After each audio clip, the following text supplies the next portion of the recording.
अल्हम्दुलिल्लाह वस्सलातु वस्सलाम अला रसूलिल्लाह व अला आलिहि वसहबिहि अजमईन अम्मा बाद औज़ु बिल्लाहि मिनश शैतानिर रजीम बिस्मिल्लाहिर रहमानिर रहीम वकुल जाल हक व ज़ाक़ल बातिल इन्नल बातिल काना ज़हूक़ा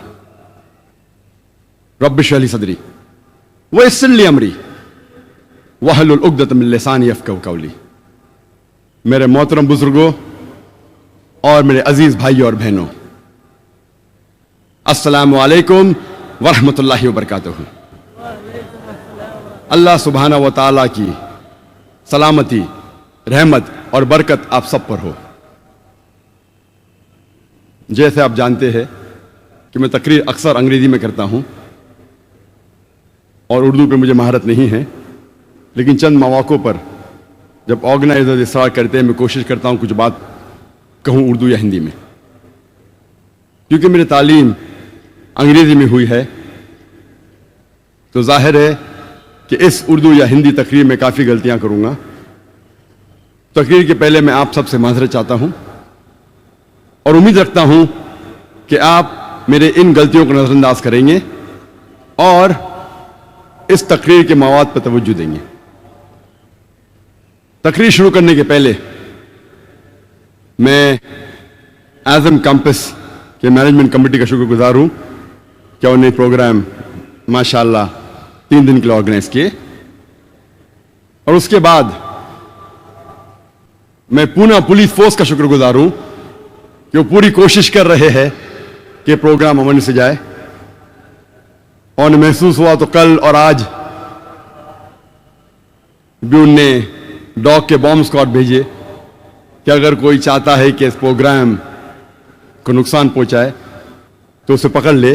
मैं उनका शुक्रगुजार हूं कि प्रोग्राम के पहले उनने कुत्ते लेके आए, कल भी आज भी वो अपनी पूरी कोशिश कर रहे हैं अल्हम्दुलिल्लाह। और इंशाअल्लाह उनकी मदद से और अल्लाह सुब्हानहू व तआला की मर्जी से इंशाअल्लाह हमें उम्मीद है कि 3 दिन का प्रोग्राम इंशाअल्लाह अमन से गुजरेगा इंशाअल्लाह। आज के तकरीर का मौजू है, क्या आतंकवाद मुसलमानों की विरासत है? क्या दहशतगर्दी मुसलमानों की जागीर है? Is terrorism a Muslim monopoly? और यह तकरीर सबसे पहली बार मैंने हिंदुस्तान में अंग्रेजी में की थी, बंबई में 2 साल पहले, सितंबर 2006 में, बिल्कुल जो 11 जुलाई 2006 के बॉम्ब ब्लास्ट के 2 महीने बाद जो सीरियल ट्रेन बॉम्ब ब्लास्ट हुए थे बॉम्बे में। और उस वक्त बंबई का माहौल बहुत गंभीर था और काफी मुसलमान फिक्रमंद थे। और कई मुसलमानों ने मुझसे दरख्वास्त की कि ऐसे माहौल में जाकिर भाई आप ही तकरीर कर सकते हैं, क्योंकि आप को काफ़ी लोग मानते हैं मुसलमानों में, गैर मुसलमानों में, गवर्नमेंट में। जो इस बात को मैं तस्लीम नहीं करता हूं, वो अल्लाह सुब्हानहू व तआला है जो भी इज्जत देता है। और दूसरी तरफ कई बॉम्बे के सीनियर पुलिस ऑफिसरान मुझसे दरख्वास्त किए कि आप मुसलमानों से खिताब करो माहौल को समझाने के लिए। So I was on the edge of a sword. मुझे 2 तरफा जिम्मेदारियां थी और क्योंकि मैं मुसलमान हूं अल्हम्दुलिल्लाह, मुझे हक की बात कहना है। तो इस माहौल में सबसे पहली बार मैंने अंग्रेजी में तकरीर की, is terrorism a Muslim monopoly, 2 साल पहले बंबई में, सितंबर 2006 में, शनमुकानंद हॉल में।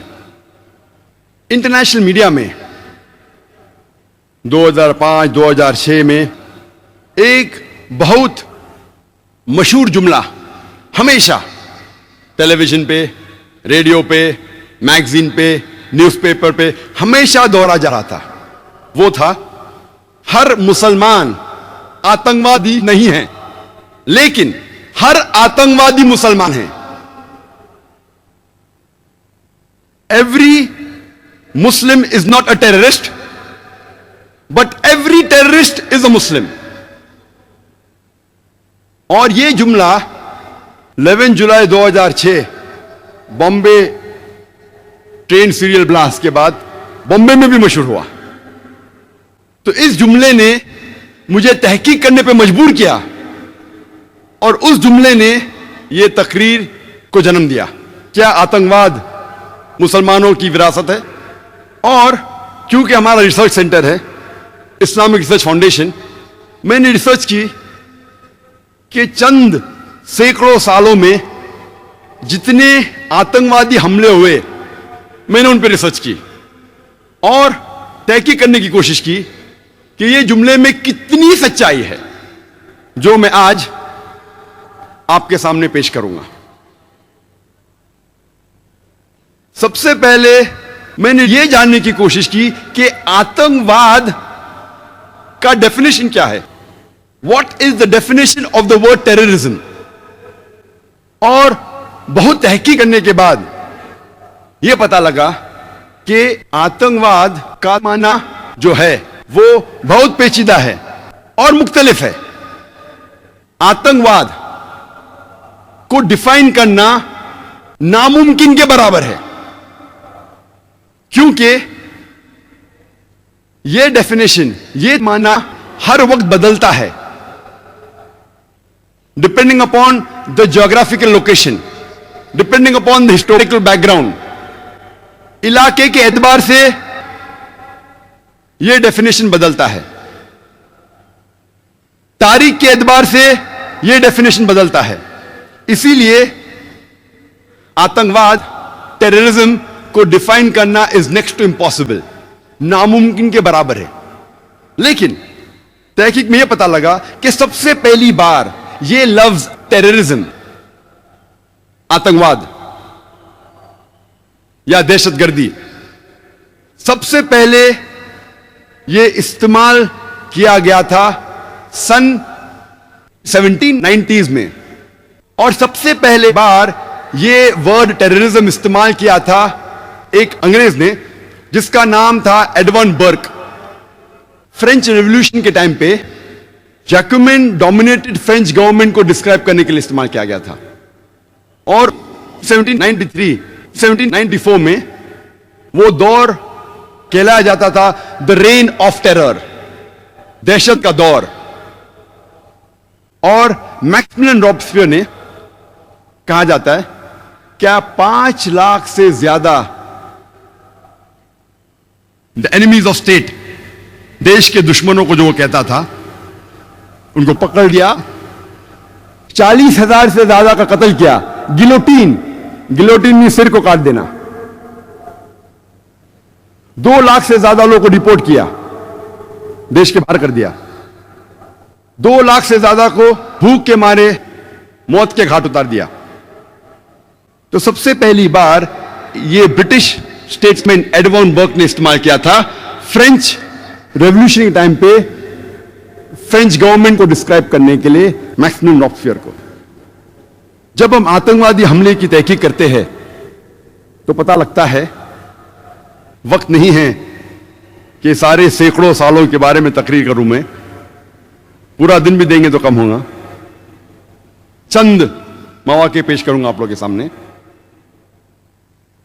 1881 में किंग अलेक्जेंडर II, सार अलेक्जेंडर II ऑफ रशिया, जब सेंट पीटर्सबर्ग के सड़क पे जा रहे थे गाड़ी में, एक जोर का धमाका होता है और वो गाड़ी के बाहर निकलते हैं। वो गाड़ी जो बुलेट प्रूफ कार थी, जो नेपोलियन I ऑफ फ्रांस ने उन्हें दी थी, जब वो गाड़ी के बाहर निकलते हैं फौरन और एक धमाका होता है और उनके ऊपर हमला होता है और उनका कत्ल हो जाता है।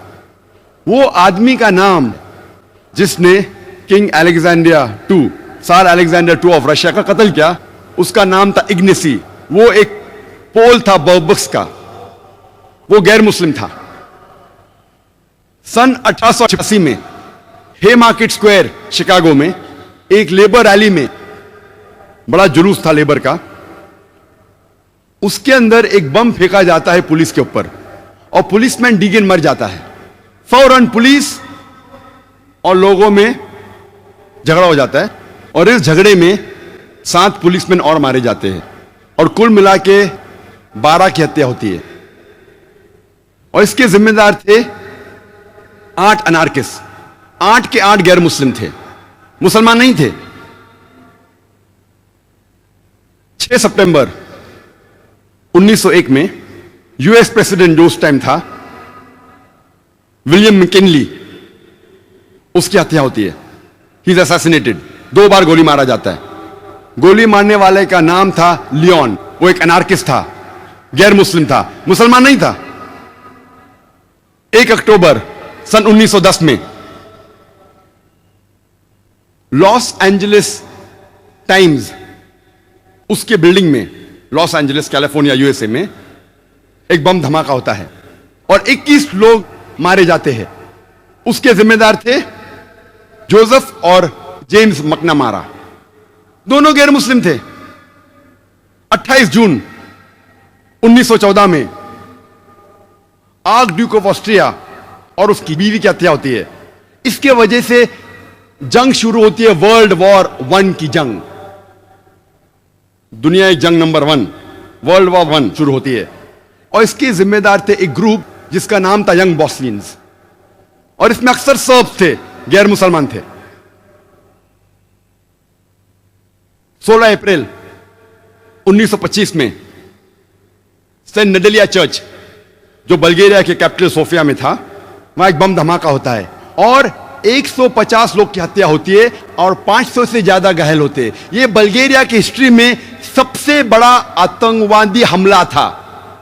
सारी तारीख में बल्गेरिया के सबसे बड़ा आतंकवादी हमला था और इस हमले के जिम्मेदार थे बीसीपी, बल्गेरियन कम्युनिस्ट पार्टी, जो गैर मुसलमान थे। 9 अक्टूबर 1934 में king Alexander I of Yugoslavia, उसकी हत्या होती है। उसके साथ मारा जाता है फ्रेंच फॉरेन मिनिस्टर। दोनों की हत्या के जिम्मेदार थे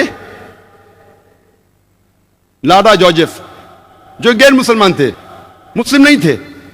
ऐसे कई मिसाल है। 1 मई 1961 जो सबसे पहली प्लेन जो हाईजैक की गई थी यूएसए की, एक आदमी जिसका नाम था पोर्टो रिकॉन, वो प्लेन को हाईजैक करता है, अगवा करता है और ले जाता है हवाना, क्यूबा में, और वहां असाइलम पाता है। वो एक गैर मुसलमान था, मुस्लिम नहीं था। यूएस एम्बेसडर ऑफ ग्वाटेमाला, 1968 में उसकी हत्या होती है। हत्या करने वाला गैर मुस्लिम रहता है। 1969 यूएस एम्बेसडर ऑफ जापान, एक जापानीज उसको अटैक करता है छुरी के जरिए, वो गैर मुस्लिम था। 1969 में यूएस एम्बेसडर ऑफ ब्राजील, उसको किडनैप किया जाता है, उसको अगवा किया जाता है। अगवा करने वाला आदमी मार्क्सिस्ट था, गैर मुस्लिम था, मुसलमान नहीं था। 19 अप्रैल 1995 फेडरल बिल्डिंग ओक्लाहोमा में बॉम्बिंग होती है और 166 लोग की हत्या होती है। उस वक्त तक के ये यूएसए का सबसे बड़ा आतंकवादी हमला था। 166 people killed, biggest terrorist attack in the history of US mandate at that time. फौरन न्यूज़पेपर में हेडलाइंस, मिडिल ईस्ट कॉन्स्पिरेसी, अरबों की चाल, मिडिल ईस्ट, रोज लगातार हफ्तों तक के middle east conspiracy, middle east conspiracy headlines. कौन हमला किया? मुसलमानों ने।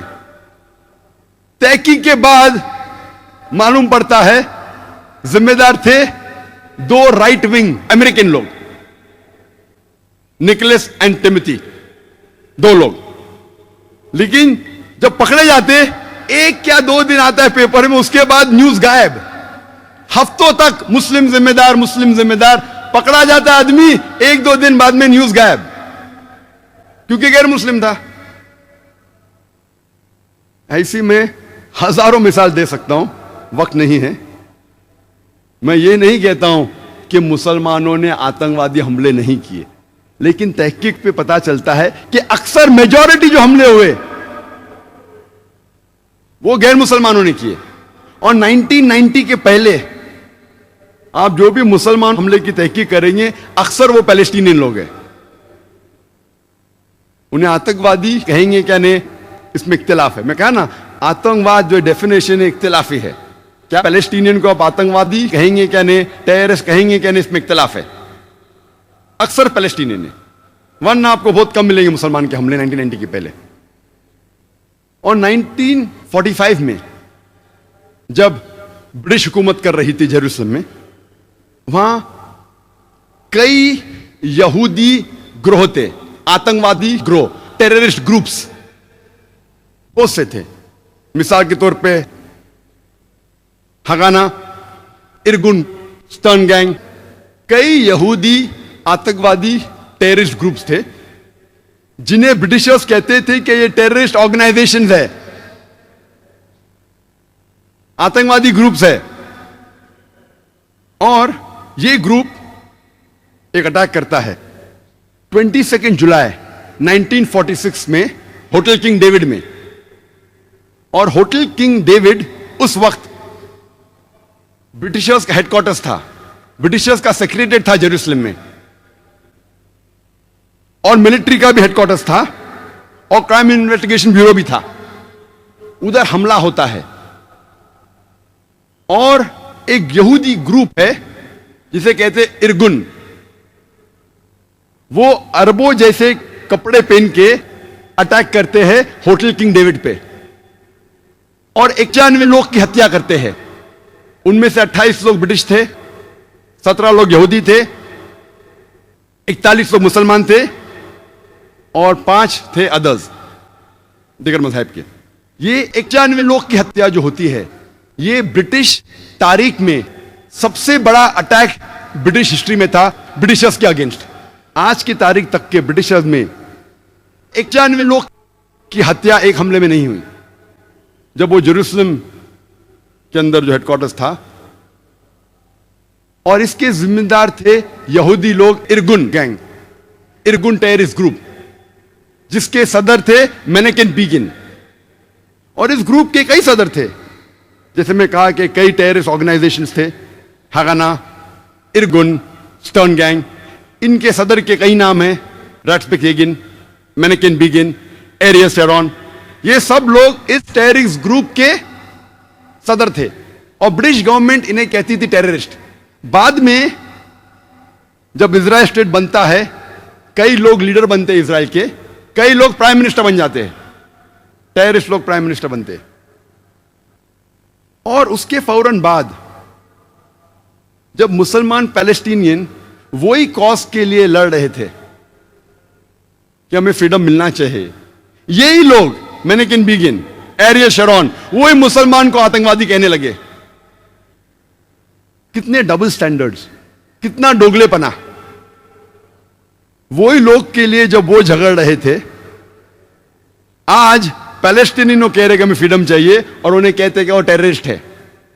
और अब तारीख जब पढ़ेंगे पता लगता है कि हिटलर ने यहूदी लोग को भगाया था जर्मनी से। यहूदी लोग सब जगह मारे जा रहे थे, तो उनके रिश्तेदार पैलेस्टीन अरबों ने कहा कि यहूदी तो हमारे कजन रिश्तेदार है, एलन वसैलन, हमारे वहां आ सकते हैं। यहूदी लोग को पैलेस्टीनियन लोग पनाह देते हैं, मुसलमान लोग। और उसके बाद वही लोग जो पनाह देते हैं उनको आप घर के बाहर निकालते हैं और कहते हैं कि टेररिस्ट है। ये तो ऐसी मिसाल है कि आप एक मुसाफिर को अपने घर में लेते हैं, अपने छत के अंदर, वो मुसाफिर आपको घर के बाहर करता, अपने खुद के घर के बाहर करता है, फिर आप घर के बाहर कहते कि मेरा घर वापस दे दो, और लोग आपको कहते कि आप टेररिस्ट है।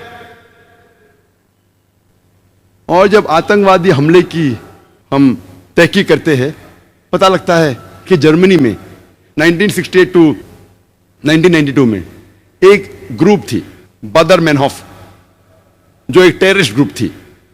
कई टेररिस्ट हमले किए उनने। इटली में एक टेररिस्ट ग्रुप का नाम था रेड ब्रिगेड, जिसने कई आतंकवादी हमले किए इटली में। और 1978 में Italian prime minister premier Aldo Moro को अगवा किए और 55 दिन बाद उसकी हत्या की। ये गैर मुस्लिम थे, मुसलमान नहीं थे, इसी तरीके की एक टेररिस्ट ऑर्गेनाइजेशन, आतंकवादी गिरोह जापान में था, जिसे कहते थे जापानीज रेड आर्मी। और इनने कोशिश की कि नर्व गैस के जरिए एक टोक्यो के ट्यूब स्टेशन में हजारों की हत्या करने की, लेकिन लोग बच गए। सिर्फ 12 लोग मारे गए। उनने नर्व गैस डाली टोक्यो के सब स्टेशन में, सिर्फ 12 लोग मरे और 5700 घायल हुए। सेम चीज योकोहामा में किया। ये ग्रुप जो थी, ये ओम श्रिंक्यो की ग्रुप थी, जो एक बुद्धिस्ट कल्ट है। ये बुद्धिस्ट थे, मुसलमान नहीं थे। ऐसी आप कई मिसाल पेश कर सकते हैं। यूके में हम जानते हैं कि सबसे खतरनाक टेररिस्ट अटैक और सबसे ज्यादा जो टेररिस्ट अटैक किए वो है IRA ने, आयरिश रिपब्लिकन आर्मी। ये एक कैथलिक ऑर्गेनाइजेशन है, क्रिश्चियन ऑर्गेनाइजेशन है, ईसाई टेररिस्ट ऑर्गेनाइजेशन है। लेकिन कभी भी यूके मीडिया में आपको यह नहीं मिलेगा कि कैथोलिक टेररिस्ट ग्रुप, कहा जाएगा IRA, आयरिश रिपब्लिकन आर्मी, क्योंकि वो मुसलमान नहीं है। अगर मुसलमान कुछ गलत काम करते हैं तो नाम आता है का मुस्लिम टेररिस्ट। बाकी कौन गलत काम करता है तो उसे इलाके से जाना जाता है। मुसलमान चाहे USA में हो, सऊदी में हो, यूके में हो या इंडिया में हो, तो मुसलमान जैसा पहचाना जाता है। अच्छे काम किए तो कहेंगे इंडियन ने अच्छे काम किया, मुसलमान ने नहीं। इंडियन को नोबेल प्राइज मिला, मुसलमान को नहीं। तो डबल स्टैंडर्ड्स क्यों? और ये जो ऑर्गेनाइजेशन है आयरिश रिपब्लिकन आर्मी, वो खुसूसन कैथलिक ऑर्गेनाइजेशन है, इसीलिए झगड़ा कर रही है प्रोटेस्टेंट के साथ और कई सालों से कर रही है। 100 से ज्यादा टेररिस्ट अटैक किए उनने। 1972 में 22 फरवरी में एल्डरशॉट में उनने बम का धमाका किया, जिसमें 7 लोगों का कत्ल हुआ। 21 जुलाई 1972 बेलफास्ट शहर में ये IRA ने और एक बम धमाका किया, जिसमें 11 लोग का कत्ल हुआ और 130 घायल हुए। 10 दिन बाद 31 जुलाई 1972 में क्लॉडिंग में 3 बम धमाका किए उनने और इसमें 9 लोग की हत्या हुई। 1974 में गिलफोर्ड पब में उनने बम धमाका किया, जिसमें 5 लोग का इंतकाल हुआ और 44 लोग घायल हुए। उसी साल 1974 में बर्मिंघम पब में फिर से एक बम धमाका किया, जिसमें 21 लोग का कत्ल हुआ एंड 182 घायल हुए। ये IRA ने 1996 में लंदन में बम धमाका किया, जिसमें 2 लोग का कत्ल हुआ और 100 लोग से ज्यादा घायल हुए। उसी साल 1996 में मैनचेस्टर में एक बम फोड़ा शॉपिंग कॉम्प्लेक्स के बाहर, जिसमें 206 लोग घायल हुए। 1998 में यही IRA ने एक 500 पाउंड का कार बम बर्स्ट किया बैम्ब्रिक शहर में, जूते की दुकान के बाहर, जिसमें 35 लोग घायल हुए और 200 से ज्यादा घर तबाह हुए। यही IRA ने उसी साल 1998 में ओमैग में और एक 500 पाउंड का कार बम फोड़ा, जिसमें 29 लोग का इंतकाल हुआ, 29 लोग का कत्ल हुआ और 330 घायल हुए। 2001 में BBC में फिर से उन्हें बम फोड़ा।